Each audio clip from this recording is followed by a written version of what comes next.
Okay, so thank you very much for the introduction, and thank you for the organizer for organizing this very nice conference, which I hope is the first of a long series. And thank you, of course, for inviting me. It's a pleasure for me to be here to present my work, which is actually a joint work with Elisa Gorla. But I have to say this is a bit more than just a joint work. It's like a very joint project. So the title is Degrees of Regularity, and the project is try to understand these degrees of regularity. And I will also try to explain why there are more than just one degree of regularity. So why this plural in the title. So degrees of regularity are related with the problem of solving a system of polynomial equation of polynomial in more variables and solving it using Grosvenor basis. And first, in the first part, I would like to explain what is the link within multivariate polynomial systems and cryptography. And then I will start introducing these degrees of regularity.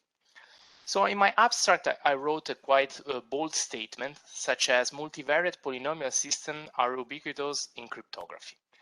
And when one writes such a bold statement, should be able to somehow motivate it. And I will just present here two examples to explain why in modern cryptography, in fact, multivariate polynomial systems appear quite often, especially in public key cryptography. And the first one is related to the elliptic curve discrete logarithm problem.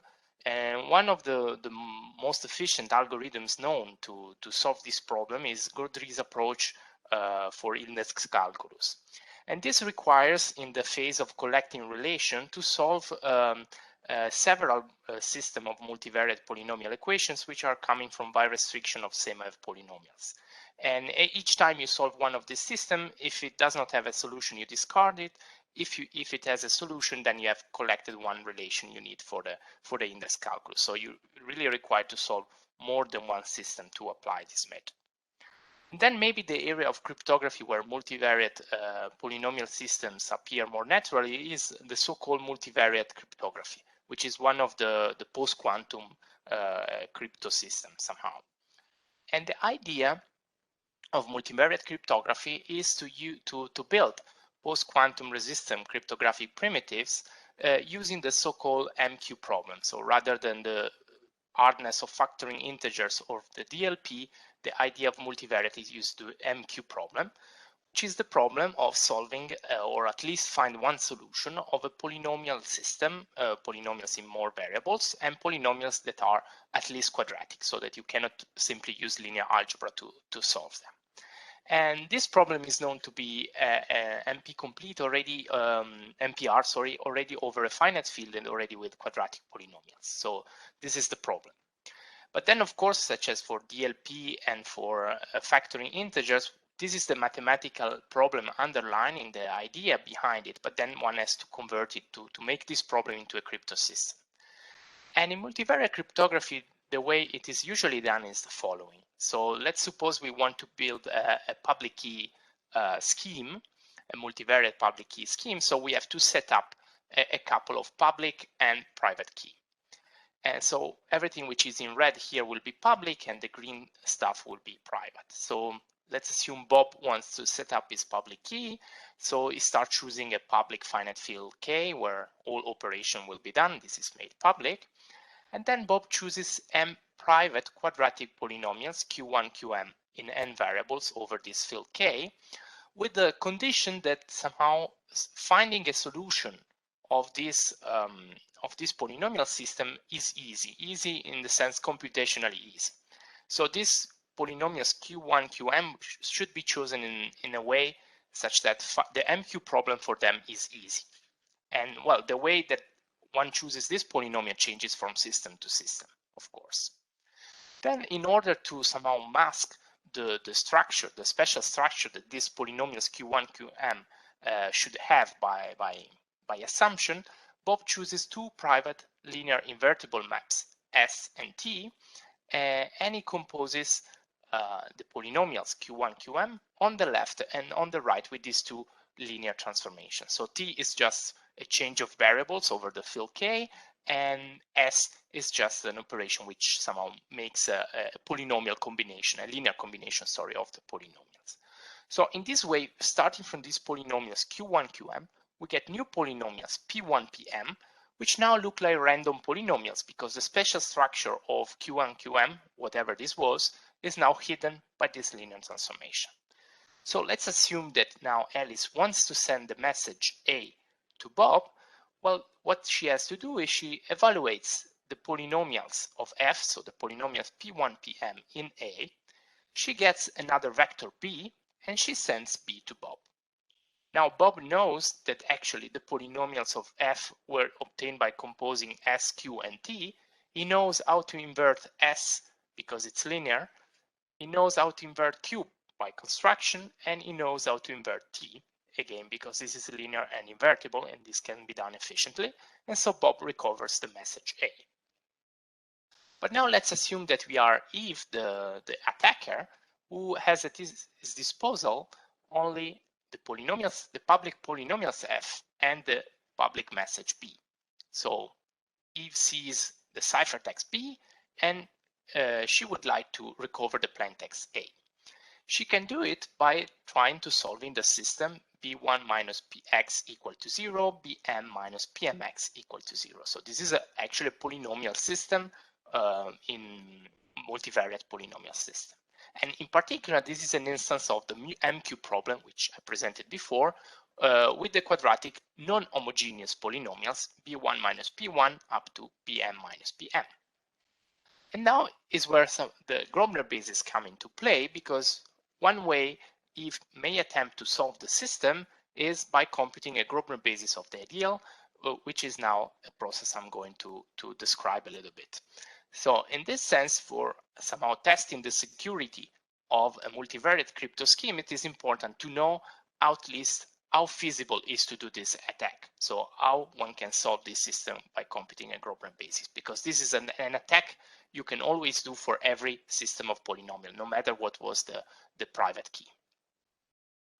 And I will just now try to recall what is the definition of Grobner basis and the link between Grobner basis and solving a system for people who are not familiar with that.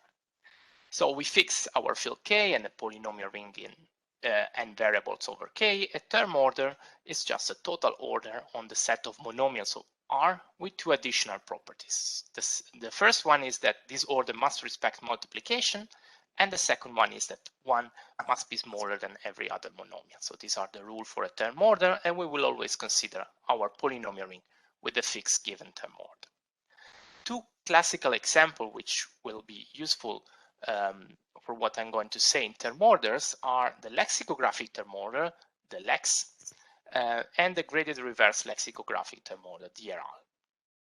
So in the lex term order, we say that two monomials, x to the alpha and x to the beta, we say that x to the alpha is bigger than x to the beta if the leftmost non-zero entry in the vector difference alpha minus beta is positive. So in other words, if x alpha has more x1 than x beta, then x alpha is bigger.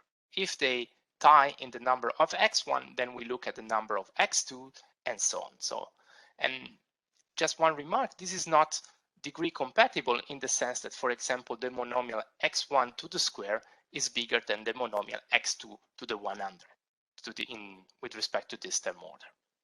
On the other hand, the graded reverse lexicographic term order, for this is degree compatible because first you have to look at the degree. So you say that a monomial is bigger than another if it has a bigger degree. And if they have the same degree, then you look at, as for the lexicographic, at the number of x1, xn, but in a reverse way, in the sense that the one with most xn is the bigger, and so on. So if they tie in the xn, then you look at the xn minus 1, etc. Okay, so this is the term order. And then whenever you have a polynomial f, this can be written as a sum of monomials, and you can look at the monomial which is the biggest one with respect to the chosen term order.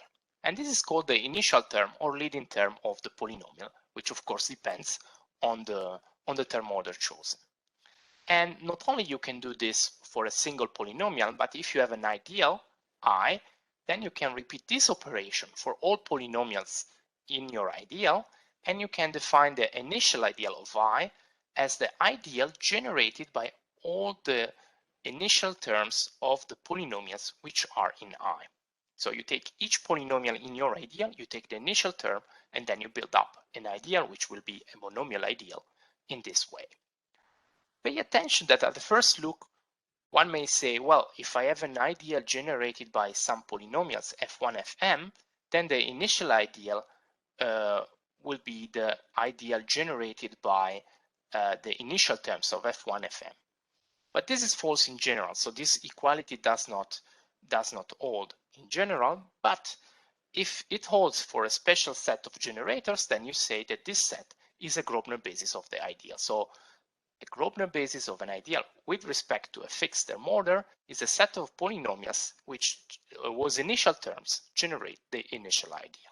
We will see some examples of Grobner basis in a moment, but before that, let me conclude with somehow the connection between Grobner basis and multivariate polynomial systems.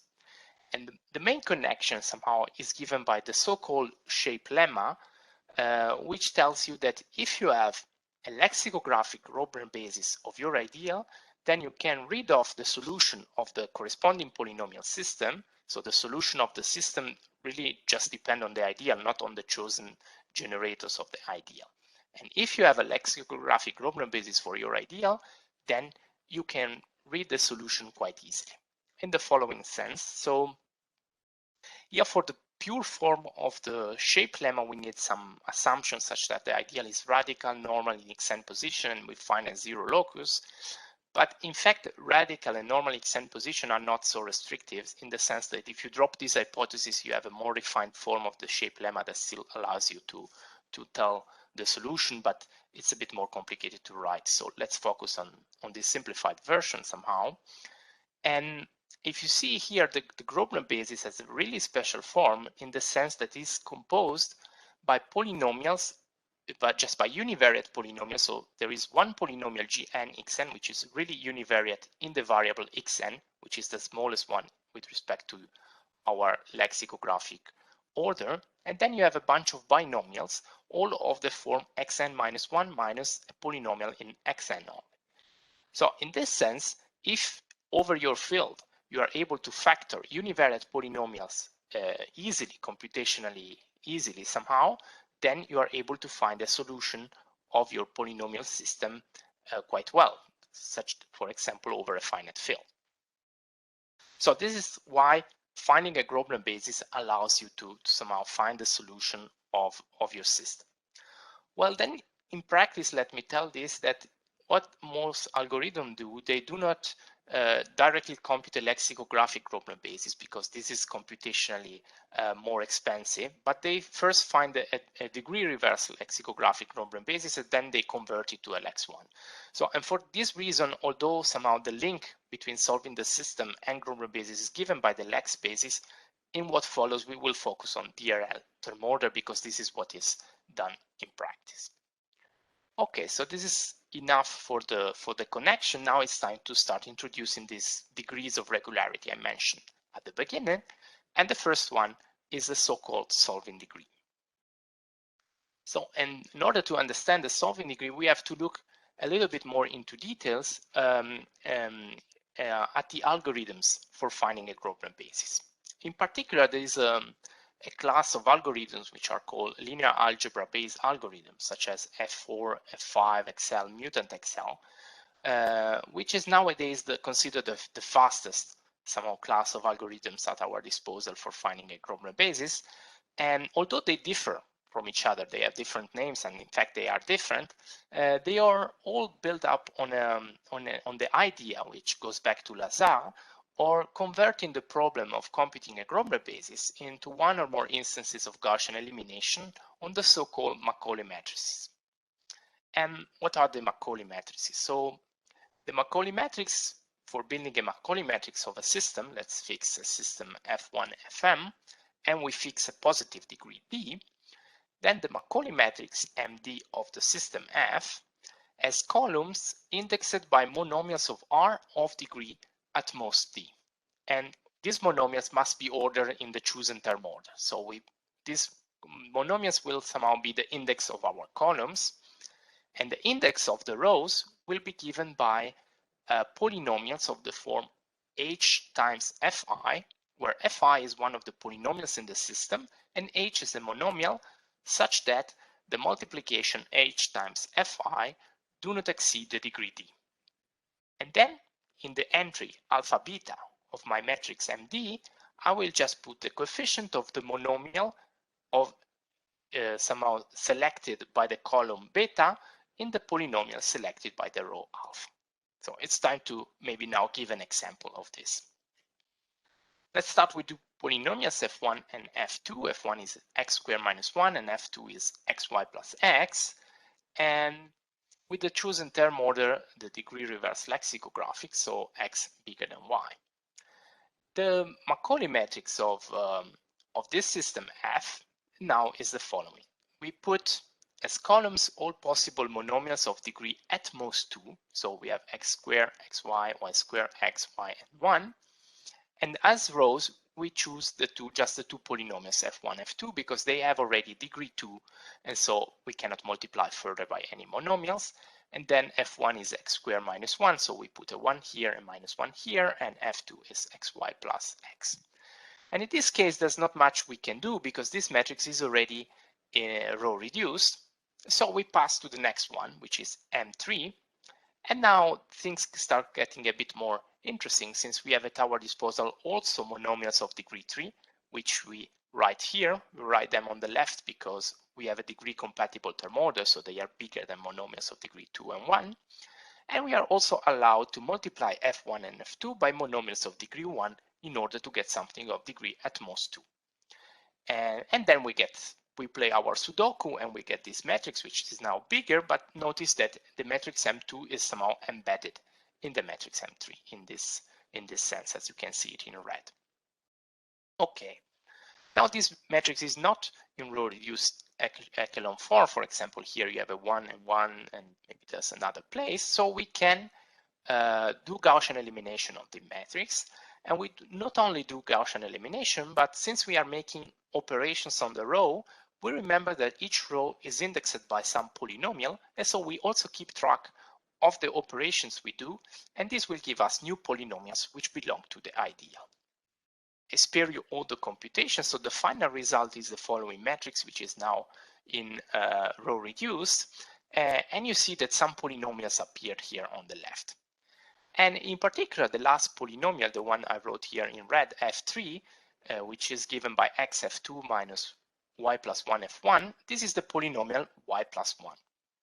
And it turns out that if you add this polynomial f3 to our polynomials f1, f2, you can also remove f2 at this point because f2 is just x times f3.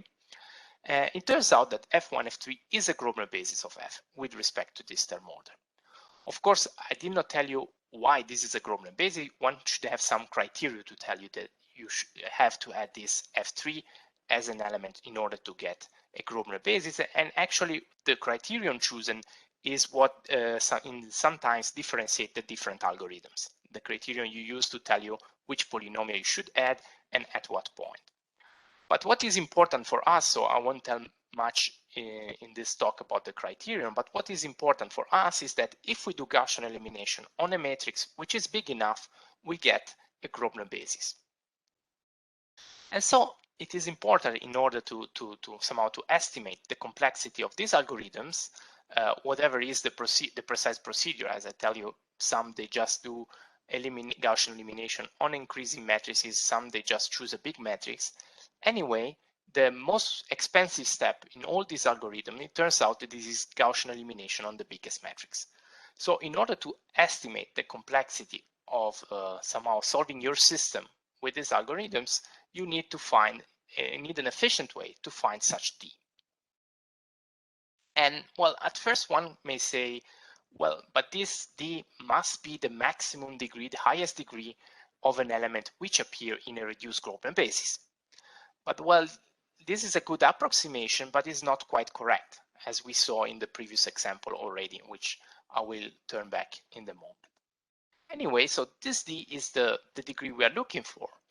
And this is the so-called solving degree. So let me stop a moment here to tell you that I mean, in these definitions of degrees, solving degrees, degrees of regularity, the literature is quite vast, and it's sometimes difficult to somehow give credit to the right person because ideas keep changing quite fast.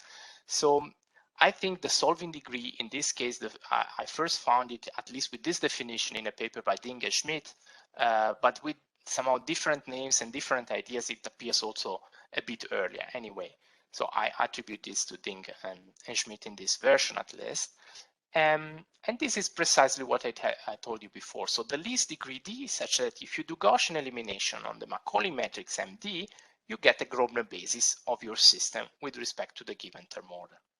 And since for practical application, the term order one has to look at is the DRL, in what follows, I will forget about specifying the term order and I will simply write solving degree, meaning that we will use DRL. And then, of course, well, let's just go back to the example before.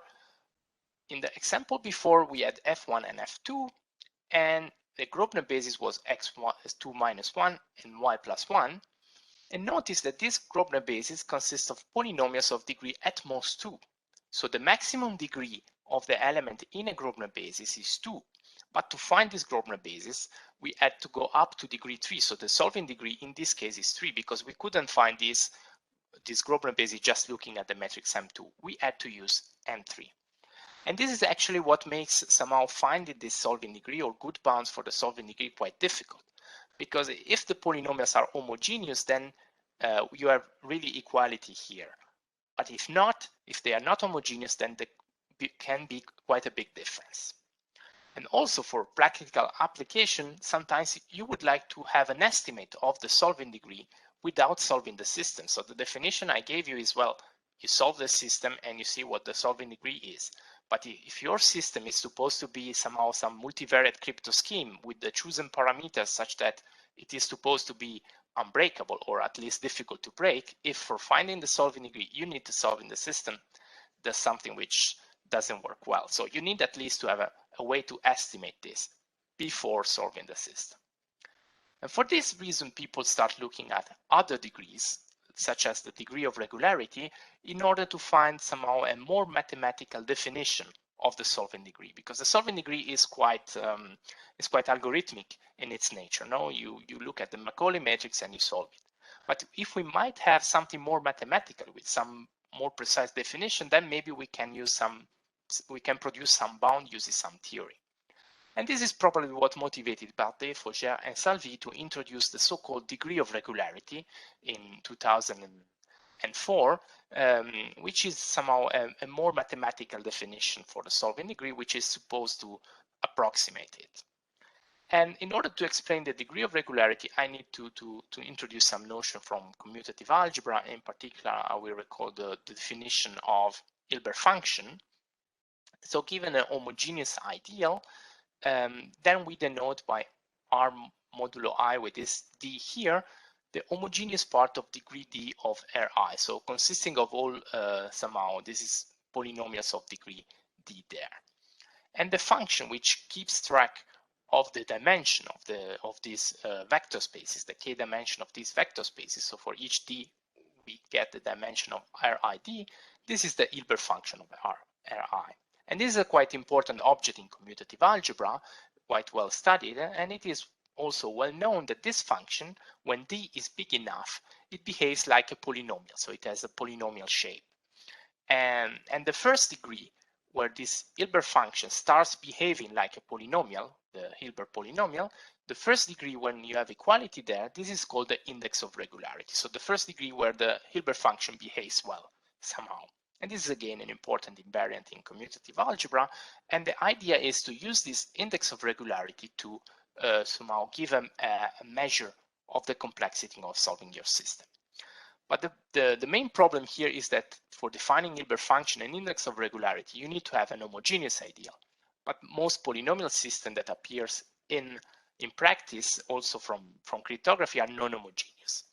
So in this case, when you have a system of polynomials which also might be non-homogeneous, then you have the idea here is to look at the f-top, so the ideal generated by the homogeneous part of highest degree of every polynomial. So you take a polynomial f1, this might not be homogeneous, but you take the biggest degree, the part which has the biggest degree, and you remove the tails.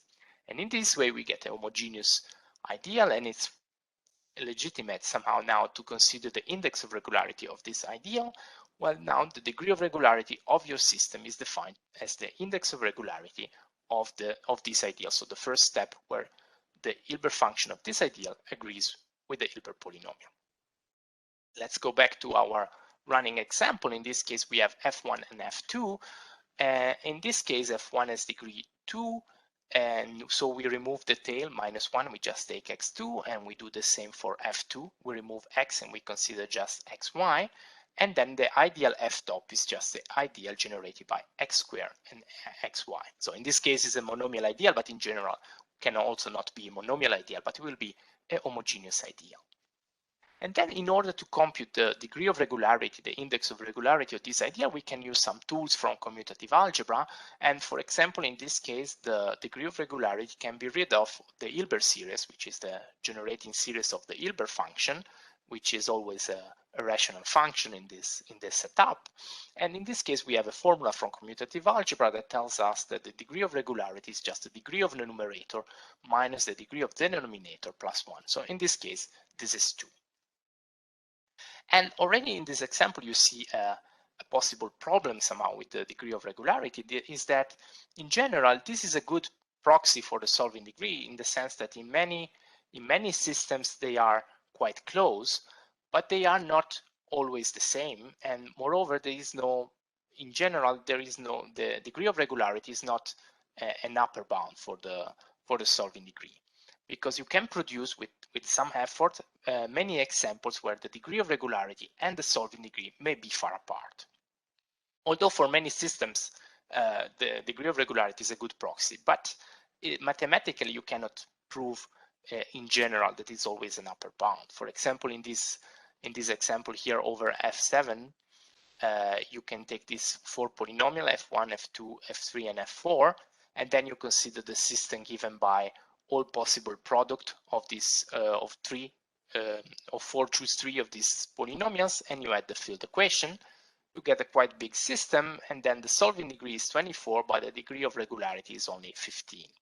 And there are also examples produced by Ding and Schmidt in the paper I mentioned before, where they can produce somehow polynomial system where the solving degree and the degree of regularity can be arbitrarily large. Although, as I said, in general works quite well the degree of regularity, but you cannot always expect that it's close to the solving degree. So for this reason, with Elisa Gorla, we start looking at another degree of regularity, another regularity, which is the Castelnuovo-Mumford regularity, which is again something coming from commutative algebra. And we try to see if there's a connection between this other regularity and the solving degree and degree of regularity. So we start looking a little bit at something else. And again, since this is something coming from commutative algebra, I need to recall a little bit the definition for those who are not familiar with it. And I'll do it through an example. So we start again with an ideal. We need a homogeneous ideal. In this case, I take x squared, xy, xz, and y third. It's an ideal in the polynomial ring in 3 variables. And we define a map in the following way. This is an ideal generated by 4 elements.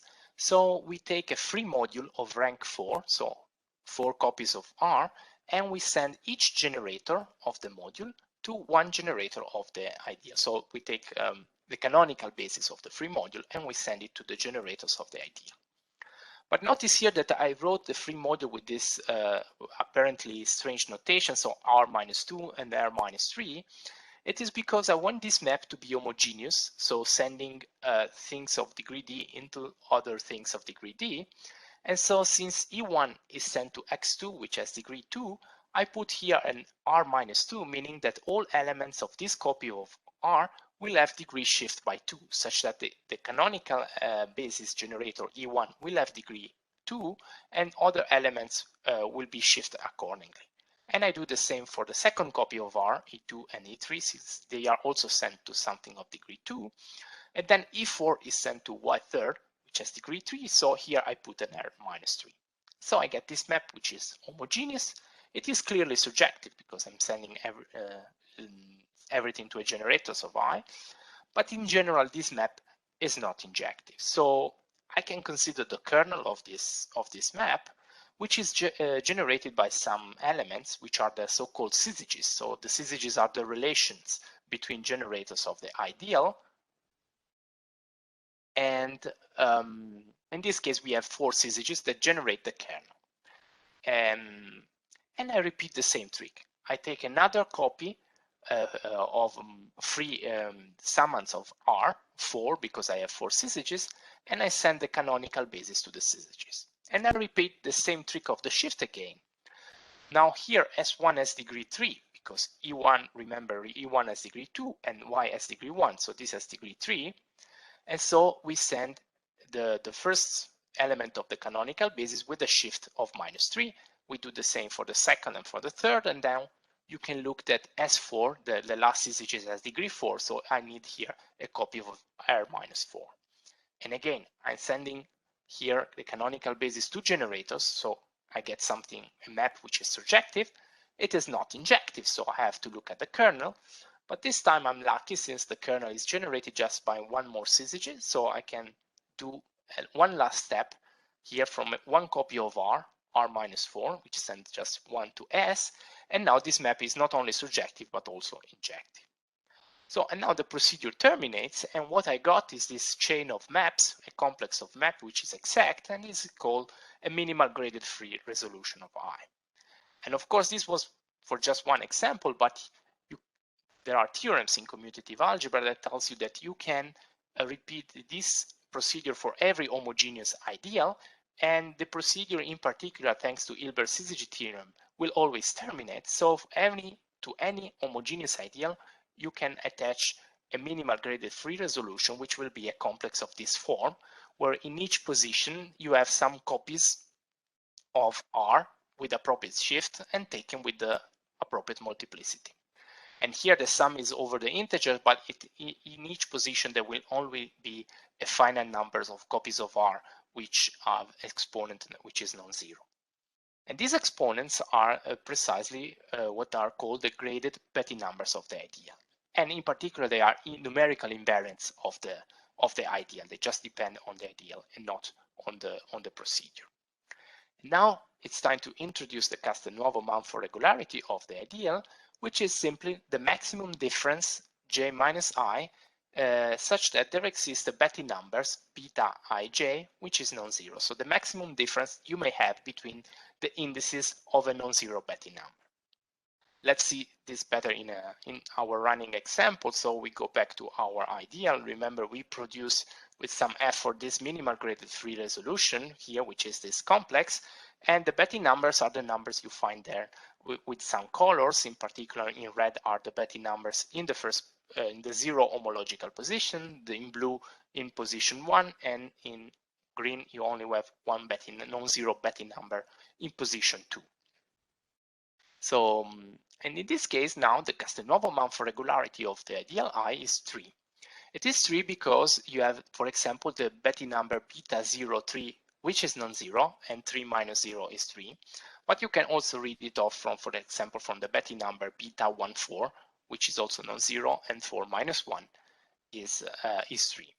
And there is no higher difference between two indices of non-zero Betti numbers. So in this case, the regularity is 3. And now what this has to do with our polynomial system solving, the point is that in this work with Elisa, we could prove that if we have a system of polynomials not necessarily homogeneous, then we can look at the system obtaining from F by homogenizing the polynomial. So we do not take the top dimensional part as for the degree of regularity. Here we just homogenize the system by adding one variable. And then we need some technical hypothesis. That means that I wrote here the ideal must be in generic coordinates, in the sense that somehow your polynomials must be in a Zariski open set. You can make this more precise, but it will become quite technical. So I wrote it in this sense, generic coordinates. Intuitively means that if you are over an infinite field, then and you pick up a random polynomial, then it will likely be in generic coordinates, but over a finite field. This is a little bit more complicated, but you can make it precise. Anyway, in this case, and if your system has finitely many projective solutions, then the solving degree of the system is upper bounded by the regularity of the homogenized system. Okay, so far so good. So we could prove somehow that the regularity gives an upper bound for the solving degree. But now, of course, you may ask yourself, well, good, we prove a connection, but our original goal was to compute the solving degree, and now we may, if we want to have an upper bound, we can compute the regularity, but to compute the regularity, we have to produce this very minimal graded free resolution, and well, this seems to be quite complicated. So you may ask, have you really made any progress? So how do you compute the Castelnuovo-Monfort regularity of a given system? Well, the only way I know efficiently is to compute the Grobner basis, which apparently is not quite good. But I have to say that also for the degree of regularity, you have the same problem. I mean, the example I presented a Hilbert series, but to compute the Hilbert series efficiently, most of the times you also need a Grobner basis. However, there's an advantage here that the Castelnuovo-Monfort regularity has a very precise mathematical definition, and it has been quite studied in commutative algebra. So we can take advantage of the literature and of the techniques from commutative algebra. We can borrow them to produce some provable bounds on the solving degree. And here I would like to somehow conclude in the last part of the talk by presenting a couple of applications of this technique. So the first one is a result we obtained in collaboration with Elisa Gola and Michela Ceria that concerns the solving degree of systems coming from birestriction. So birestriction is an operation coming from arithmetic geometry that allows you to produce, whenever you have a finite Galois field extension, and you start from a system of polynomials over the bigger field, then applying birestriction, you can produce a system of polynomials over the smaller field, which will be likely a system with more variables, but the degree of the system may change. For example, this technique of birestriction is applied to construct the so-called HFE cryptosystems, which are somehow a category of multivariate cryptoscheme. And these HFE cryptosystems are constructed precisely by taking birestriction of a univariate polynomial. So you start with a univariate polynomial f over a field fq to the n, which has this precise form, doesn't matter here, but just keep in mind that this is a polynomial in one variable of degree at most d. You take birestriction, whatever this is, then you get a system of polynomials in more variables, but over the smaller field fq. And this is the HFE cryptosystem. Well, now we prove that in this kind of situation, the solving degree of the system you obtain by birestriction is upper bounded by n times the regularity of the original system, fh, minus n plus 1. And well, of course, the regularity of the original system might still be difficult to compute, but in some cases it might be easier. For example, here, if we have a system like coming from just one polynomial, like in HFE, then the regularity is just the degree of the polynomial. So in this case, we have a simply provable upper bound for the solving degree. Then, of course, this in most cases won't be sharp, but it is at least mathematically correct. Another situation where somehow we can take advantage of a commutative algebra technique is in the so-called mean rank problem. This is a problem which finds several applications within multivariate cryptography, but not only. And in a nutshell, this is the problem that given a matrix whose entries are polynomials, you would like to find a specialization of this polynomial, so a point where you evaluate the polynomials, and the matrix you get will have rank smaller than a fixed given R. So your entries of your matrix are some polynomials. Whenever you evaluate the polynomials in some element, you get a matrix with entry in the field. You want to find which specialization you should give to have rank at most R. And one way to attack this problem is that since when the matrix has rank at most R, all the minors of size R of this matrix must vanish. So if you are able to solve the polynomial system you get by considering all minors of size R of this matrix, then you can find a solution of the mean rank problem. And what we proved with Elisa Gorla is that with some genericity assumption, you can really get an upper bound on the solving degree of the polynomial system of the minors of size r+1 simply by computing this number. Now, this, of course, very complicated number, but somehow the nice thing of this result that the proof requires just one page, and in one step, we generalize the result by Fougère, Eldin, and Spallenauer, which was obtained with much more effort. So they proved this in 2 long papers and using other very complicated techniques. So the advantage of this setting is that sometimes this makes things easier. And now, just to conclude, I think I have just one couple of minutes. I would like to tell you that the story is not over. The story is not over since, okay, we found a relation between the solving degree and the regularity, but one can still ask, and actually, I would like to know if there are other relations among all these other degrees, the solving degree, the regularity, the degree of regularity, the maximum degree of an element in a Grosvenor basis. In some cases, some easy relation or not easy relation you can find, for example, if the ideal generated by the top dimensional part is equal to the whole polynomial ring in degree d for d large enough, then the degree of regularity gives an upper bound for the maximum degree of an element in a Grosvenor basis, but not necessarily for the solving degree. Also, but it gives an upper bound for the solving degree if the ideal generated by the homogenized polynomial is the homogenization of the ideal, which is a quite subtle somehow notion. There's a difference in general here between these two operations. Taking homogenization and taking ideal do not commute in general, and unfortunately this is quite rarely to happen for systems coming to cryptography. So in this situation, the degree of regularity gives an upper bound for the solving degree, but this is a very rare situation. However, there might be other conditions that allows you to bound the solving degree with the degree of regularity. And also, what's the relation between the degree of regularity and the regularity? There are some, of course.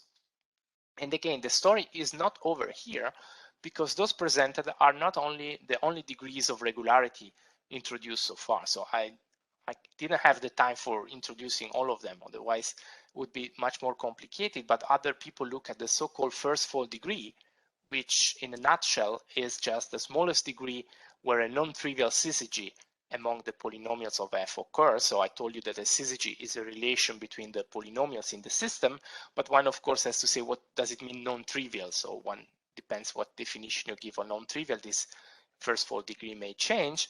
And then there's even the last fold degree, which has a more involved definition using the notion of constructible polynomials. And this last fold degree seems to behave quite well by measuring the complexity of a variant of the linear algebra algorithms for system solving, a variant introduced in the paper I mentioned here. So as you see, there's still a lot to do, many more questions in the future I would like to have an answer to. But I think I will stop here and I'll ask you if you have some questions.